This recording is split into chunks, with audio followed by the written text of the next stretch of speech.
स्थानिक स्वराज्य संस्थांच्या निवडणुका भाजप स्वबळावर लढणार अशी चर्चा सुरू असताना महायुतीनं महत्त्वाच्या पालिकांकरता नो रिस्क धोरण अंमलात आणल्याची बातमी ही आता समोर येते। सूत्रांकडून ही माहिती मिळते। मुंबई, ठाणे, पुणे, नाशिक या महत्त्वाच्या पालिकांसाठी महायुती म्हणूनच सामोरं जायचं असा निर्णय झाल्याचं देखील सूत्रांकडून कळतंय।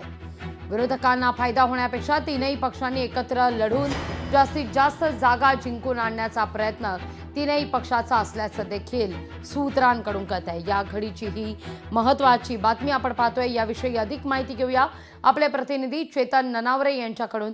चेतन, स्थानिक स्वराज्य संस्थांच्या निवडणुका भाजप स्वबळावर लढणार अशी चर्चा असतानाच महायुतीनं महत्त्वाच्या पालिकांकरता नो रिस्क धोरण आता अंमलात आणलेलं आहे।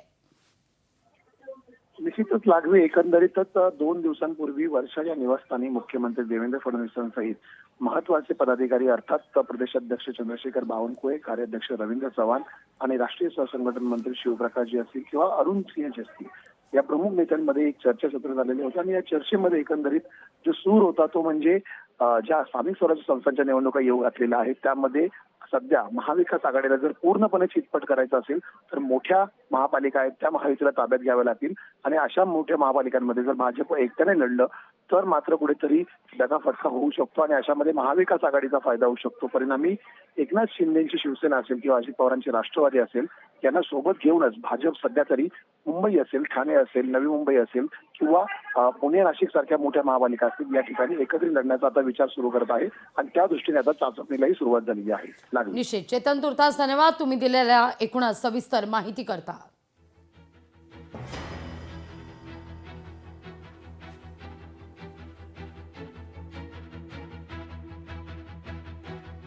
महत्त्वाच्या पालिका निवडणुका महायुती एकत्र लढणार असल्याचं सूत्रांकडून कळतंय। लोकशाही मराठी ऐका, पहा, जागरूक रहा।